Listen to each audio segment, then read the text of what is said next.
Hello everybody, how's it going? I am Greg Tito and welcome to D&D News.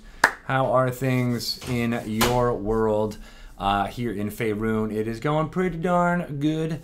Have you enjoyed the last few shows we've had on here? We had Mike Merles talking about making a skulk. Was that what it was? It was a skulk, right? Ooh, I don't want to cut myself off there. There we go. Okay, perfect. It was a skulk.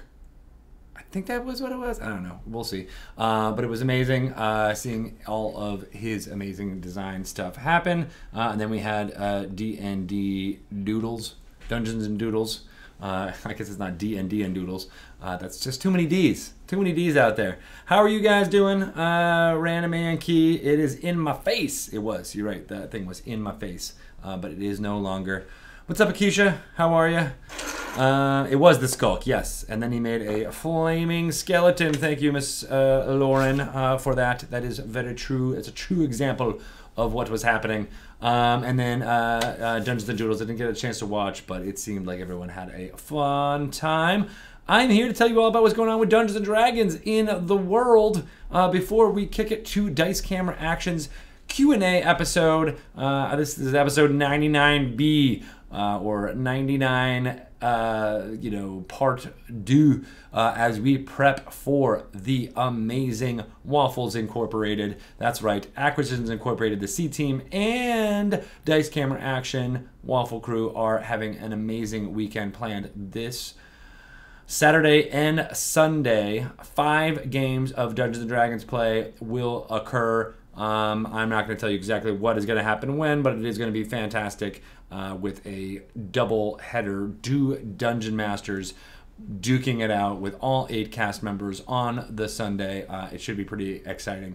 We're going to get psyched more information about that in the next few days. But I wanted to get you all hyped for it and get all of the Dungeons & Dragons fans out there ready for asking questions of Dice Camera Action this afternoon. In fact, this very episode, we're not going to do a full-on narrative episode. Everybody's prepping for what's going to happen with the Actions Incorporated crossover.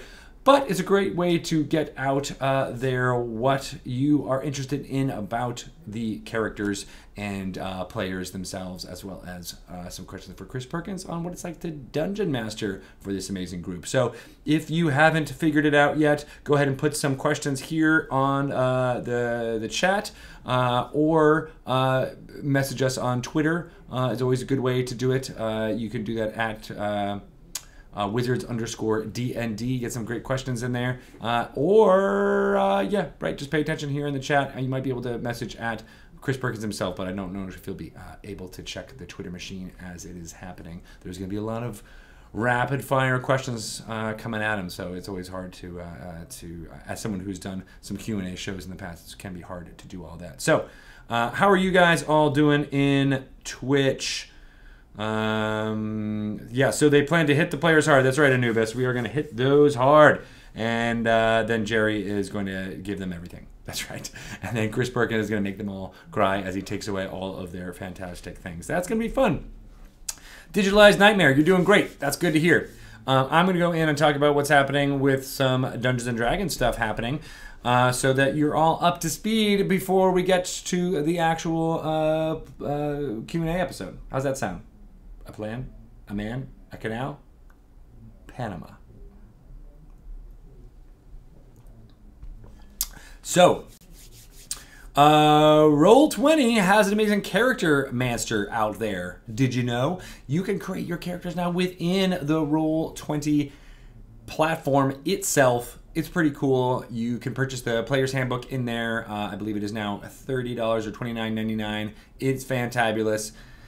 There's a step-by-step character creation guide that my friend Dean Bigby over at Roll20 made, or at least it's his voice, and it is just a quick way to walk you through it. It's a wonderful tool, able to use most of the character options that you might have for your play, and then integrate it seamlessly with all of your Roll20 play in there. I think it's great. Go check it out if you can. It is at roll20.net. We talked about Adventures Outlined a couple of times but I'm going to continue to push it because I think it is one of the coolest things out there. Here it is in some form. Let me see if I can zoom in a bit here so you can actually see. There you go. That's much better. I wish we had done that a little bit differently. But anyway, here it is for you all to enjoy. This is one of the things from... what are you doing? Don't do that. From Todd James. This is a coloring book that you can color yourself. It is cool like that. Why did it do that? Gosh dang it. Well, anyway, it's gonna be zoomed out for now, which is what you're just gonna have to deal with around these parts. Although maybe I could do this real quick to just make me feel a little bit better. Okay, no, that's not what I wanted to do. Here we go. Dun dun dun. Here's the fun of doing this all by yourself is that you don't get to see my face. You just get to see my mouth's moving. And pretend like you know what I'm trying to talk about. All right. So, what was I talking about? Oh yeah, this is a coloring book. That's right. And you will be able to get it for the first time at San Diego Comic-Con. Not next weekend, but the weekend following that. Todd James himself will be there. Nathan Stewart will be there. Satine Phoenix will be in San Diego at the Bait store in the Gaslamp District outside the convention center. So there'll be tons of people there in San Diego, all nerded up with their fantastic costumes. But if you want to get off the convention floor, which can get a little bit busy, you can head over to the Gaslamp District and check out what's happening there at Bait. It is looking pretty cool. The Pelham Green will also be there too. And we had some friends at the Allspark who talked about this amazing book that is going to be available. The illustrations by Todd James, also known as Reese, are pretty darn cool. I can't wait to get my hands on this book and color it with my friends and or daughters because it is just chock full of imaginative takes on D&D monsters, and I really love the text that's in there from Adam Lee on the D&D team, bringing some of these pictures to life in interesting ways. So can't wait for that. Thank you to Allspark. I think it was Joe over at Allspark who wrote this up for us, but great stuff there. All right, what else is going on? Of course, at the Stream of Many Eyes, which is the background image here, we introduced not only Waterdeep Dragon Heist, which is going to be available September 9th in all game stores. Gosh, that is not that far away. That's about 2 months away as of yesterday. Whoa, that's crazy when you think about it. It's coming out soon. Waterdeep Dragon Heist is going to be a adventure from levels 1 to 5 suggested levels that you will have to use your wits and your other skills other than combat in order to succeed, because the faction leaders that you will be up against are quite powerful, and you won't be able to take them out one-on-one. Maybe you'll be able to take out a few of their minions, but you're going to have to use all kinds of different non-combat ways to get out of it, and that is all very interesting. And then the Dungeon of the Mad Mage is the follow-up to that. It is coming out on November 2nd in game stores, wide release. November 13th after that, and it details what's happening in Undermountain. We got a little bit more about Skullport, the Hive of Dun and Den. Oh man, I screwed this up when we did Dragon Talk yesterday. But the Hive of Dun and Den of Hive and Scullany, Scum and Villainy. That's it. That's how you say it out loud in the words. I'm gonna take a sip of water so I can collect my thoughts. That didn't really work. My thoughts are all scattered all over the world. So maybe you can collect them. Hopefully you can collect them all. But you'll get all the 25 levels of Undermountain in Dungeon of the Mad Mage. It's looking like it's chock full, perhaps even more full than the page count is able to hold it. 25 levels, did I mention? 25 different levels within Dungeon of the Mad Mage, all scoped out, mapped out, full of characters that some relate to some of the levels going up, going down, but they're all distinct and interesting, and I can't wait for you guys to check that out.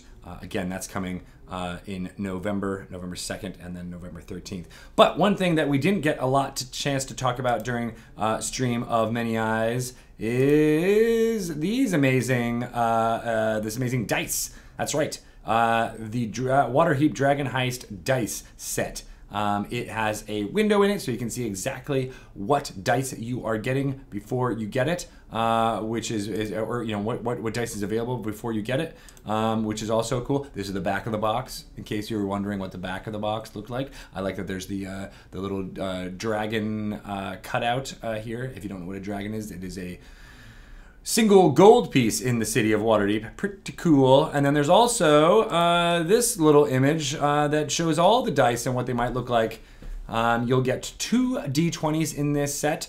As you might be able to tell from this image, there's 2 because, of course, you roll with advantage and disadvantage quite often in D&D 5th edition. I don't know what the bottom of the box looks like, Terrace Bee Stinger. I'm screwed. Sorry about that. But you might notice something else that's in here, which is a little life counter. That's right. You will, in this set, get a life counter, which is essentially 2 dials with the numerals 1 through 0 on there. And if you have a character with 99 or less hit points, you'll be able to track what your current hit points are with this handy dandy life tracker. As you can see, it stands up using the tri feet there. So this is kind of on its side what it might look like, but it's able to be displayed, and I think that's a pretty cool add-on for anyone who is tracking their life and HP totals throughout there, or any other 0 through 99, or I guess 01 through 99 digit numbers that you might want to track throughout the game. Perhaps gold pieces if that's your thing, but I think HP is going to be the way people use it the most. Yeah, pretty neat, huh? Cool. So that's those dice are coming out later. They won't be with the Dragon Heist adventure, but they will be out in November, I believe. And here's just an image of Dragon Heist, just in case you had forgotten how cool it was out there. Yes, this is Nerd QVC. That's totally right, Ishmael. Good point. Yes, I love it, and if only we could order now. If we had like flashing order now text to display next time for sure. So again, we're getting all ready for Dice Camera Action's Q&A episode. That'll be happening in just about 14 minutes. So I have a lot of stuff to go through and let you know about before that happens. We have the Endless Quest books are a choose your own adventure style of book written by Matt Forbeck. There's 4 of them coming out from our partners at Penguin Random House, and also known as Candlewick Press. I'm excited about these. There are 4 books, as I said, for 4 classes: Fighter, Rogue, Cleric, and Wizard. You can get them all on September 4th is when they're releasing, which I think they're pretty cool. We'll be talking to Matt Forbeck, I think, on Dragon Talk pretty soon. He is a prolific author, written quite a few books, and is a role player in his own right. So we'll figure out how we can make that happen and let you guys know about what's happening with those books as they get closer. We are, I mentioned Stream of Many Eyes and how that came out for Waterdeep Dragon Heist. You should take a look at all of the VODs that are still available there now, as well as my humble little Twitter thread thanking everyone. Gosh, I think I got up to 80 plus tweets all about what was happening there. I'm still coming off of a high from that amazing event, and I can't thank the people who were involved enough for their enthusiasm and love of the game. So I'm excited about what's to come there, and all of the fun stuff, including Art and Arcana, which is a visual history that's coming from 10 Speed Press. Takes all of the art of Dungeons and Dragons throughout the years from 1974, a couple pre-1974 images, all the way up until today, tracing how artwork has influenced the game and fantasy in general throughout the 44 plus years history of Dungeons & Dragons. It's very cool. There is a lot to be learned there. It's out on October 23rd, but you can get it pre-ordered now wherever you get books or at the Amazon. There's also a collector's edition, which is a little bit more pricey, but has a sleeve and it's overall nicer packaging, but all of the contents are the same there.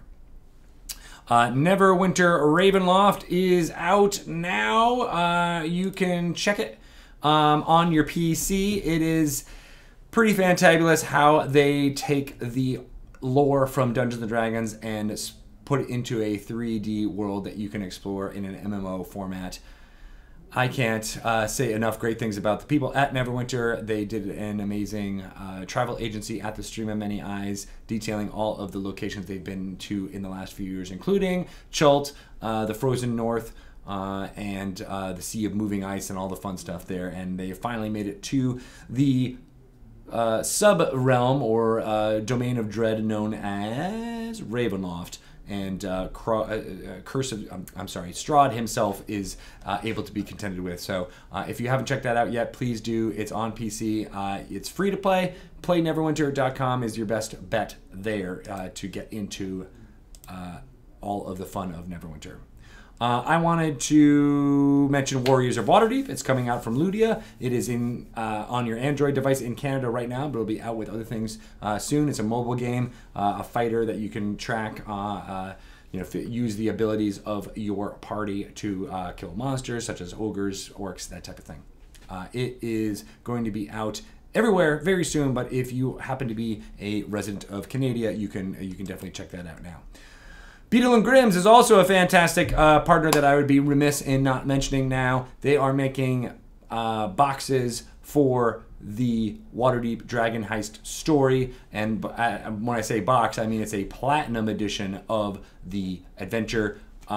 Little chapters will be boosted out into booklets, so you don't have to go rifling through the entire book to check it out. And if you are someone who likes to incorporate crafts or physical items in your game as a dungeon master, this Platinum Edition has tons of props that you can use to hand to your players so they get that tactile feel of what's happening in the game. And one of the folks that I want to celebrate, and that you can pre-order that too. It's also at beetleandgrims.com. It is a fantastic product. I can't wait to show you more images of what's going to be in that box itself. But I think Matthew Lillard and his team is doing a great job at filling a niche for folks who like to use that type of stuff but just don't have the time or the resources to create all of those items themselves. And this is a perfect way to do that and level up your dungeon mastering skills.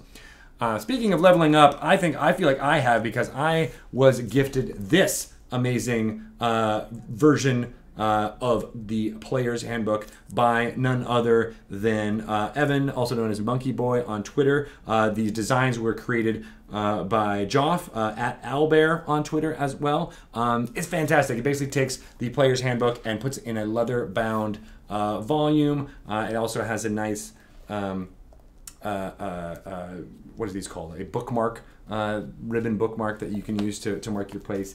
It's pretty fabulous, soft-coated leather. There's not that many of these in the world. I believe Evan said there's only 8 of them or 9 of them in existence, and he was kind enough to make one of these for me, and I accept it with ultimate pleasure. I actually love it. I mean, even the spine itself looks really cool, and I can't wait to put this on my shelf so that I can be the envy of all. In fact, I think from now on I'm just going to keep this book in front of my face so that you don't have to see it. What do you think? Good idea? Bad idea? Again, thank you so much to Evan and Joff, J-O-F-F, for making that. It was amazing, and I am eternally in your debt. I want to highlight a few media outlets who have been written about Dungeons & Dragons here pretty soon. It is amazing the amount of stuff that people throw out there, so I wanted to shout out Charlie Hall from Polygon. He wrote up this amazing article about actual play RPG experiences, as you can see from the headline here, such as Critical Role and Adventure Zone, and they're having a moment. And he highlights that the Diana Jones Award, which is a prestigious award given out to a single recipient every Gen Con, every summer, And this year, that award is going to not a person or an organization or a product, but to the idea of actual play podcasts or Twitch streams itself, which I think is really indicative of how important these moments are to the tabletop gaming hobby. Not just role-playing games, although that's a big part of it, but tabletop gaming in general is really blowing up. And I think a lot of it has to do with being able to see personalities play the games. I use this analogy a lot, but you don't learn how to play basketball or baseball by reading the manual. The manual of baseball is pretty dry. It's not fun to read, but you learn by watching it and having someone tell you what's happening or experiencing it yourself. And I feel like actual play podcasts, as well as all of our Twitch programming here on D&D, illustrate what it's like to play the game perhaps better than it is to just read about it. So I think it is great, and Charlie Hall at Polygon did a great job of highlighting what made it really cool, and then plus we get to use this awesome picture of Matthew Mercer again, which you can never go wrong there. All right, well, thinking of steely-eyed adventurers, here is another article that I wanted to highlight for you guys. It is about a band. That's right, a band by the name of Foxing. And here is a picture of Connor Murphy, the lead singer of that group. And this photo was taken by Hayden Molinarolo, which I think is just an amazing picture of the lead singer and his dog with all of his D&D accoutrements in there. But this article is just pretty awesome. You should check it out if you can. It's at Kotaku, written by Gita Jackson, and it details how Connor is so excited about talking about Dungeons & Dragons that he was more interested in discussing that with Gita than his band and their tour and the album that they have out there. When they are on tour, they do in fact play Dungeons & Dragons as often as they can, and Connor himself highlights that even when they're arguing or upset about what is happening within the game, that he loves those moments because at least they are arguing about something that is creative, that they are passionate about, that's this shared reality that they have together, rather than who's making more money or blah, blah, blah, or all the things that in my head, rock bands might argue about going forward. So I think that's really cool, and I love these profiles that Gita has been doing, and you should check out the rest of the article. There's lots of really cool tidbits in there. In fact, talking about some of the tracks and songs that are in this album that were inspired by moments that they had while playing Dungeons & Dragons. And you can't go wrong there. And then just to finish this little thing out, I want to make sure you saw this image of Connors and his doggo chewing on a D20. And I really specifically like that the 20 is facing the camera right there. So good on you guys. I'm so glad that you play Dungeons & Dragons, Connor. And if anybody has a way to get in touch with them from Foxing, let me know, and I'll send them a box of fun to take with them on tour, perhaps playing Waterdeep Dragon Heist while touring for their latest album, which is called Nearer My God, out August 10th. Again, thank you to Gita Jackson from Kotaku for writing this article, as well as Hayden Molinarolo for taking these awesome photos. All right. We're running quickly out of time, so I want to make sure and let you guys know about some other fun stuff that is coming, including WizKids Monster Menagerie 3. It will contain a whole bunch of booster boxes. It is kind of fantastic. Also, Idle Champions of the Forgotten Realms from Codename Entertainment is partnering with Beamdog and putting a character from Neverwinter Nights, that amazing game, into Idle Champions of the Forgotten Realms, the character of Deacon. I had the amazing Trent Oster and Eric Jordan from both of those companies on Dragon Talk yesterday to talk about what it's like to be a game designer in Canada, as well as all of the fun D&D stuff that they get up to, and kind of rehashing how the stream Many Eyes went. So I love that they're working together. Deacon is available now in Idle Champions of the Forgotten Realms, and of course you can get Neverwinter Nights from beamdog.com or on Steam. The Enhanced Edition is fantastic in updating the software for modern machines and operating systems, as well as some great I want to say ease of life. No, that's not what it's called when they make ease of life. I don't know. They make it better so that the UI is able to be used in all the ways that it possibly can. So that's some good stuff there. Again, we have Dice Camera Actions AMA style episode coming up right after this. It is in preparation for the streaming of the crossover that is going to be occurring on Saturday and Sunday this week. It is going to be fantastic. We have two groups, Dice Camera Action NC team, coming together. Chris Perkins and Jerry Holkins are going to be trading dungeon mastering duties as it occurs. And then, of course, on Sunday, the massive everyone together playing, all 8 players, 2 dungeon masters vying it out. I can't wait for all of the hilarity to ensue. It's going to be pretty great. We also have a lot of other great stuff going on this weekend, including Rivals of Waterdeep's 5th episode coming out at 10 a.m. Pacific time on Sunday, so before the crossover. And then after the crossover, we've got Hell's Bells returning for their 4th episode as well. So looking really excited what's happening here on the Dungeons & Dragons Twitch channel, and I appreciate all you guys for being a part of what's happening here. And I said duties. Yes, thank you, Robin Hude, for pointing that out. I don't know how I let that slip without snickering myself. So kudos to you for making that happen. It's really good stuff. I love all you guys. I'm going to sign off now. You can follow me on Twitter. I'm at Greg Tito. Please follow Wizards_DND also on Twitter for the latest updates and all of the information of products out there. We might be announcing some fun stuff on the 16th as well as July 23rd. Nathan and I spoiled some of that during our fireside chat on Friday. If you haven't watched the video for that, please go ahead and watch and get all of the secrets spoiled for you there, but there'll be more news coming down the pipe next week for D&D News. So with that, I give it up to Chris Perkins and the rest of the group to answer all of your amazing questions. Thanks, everybody. We'll see you soon.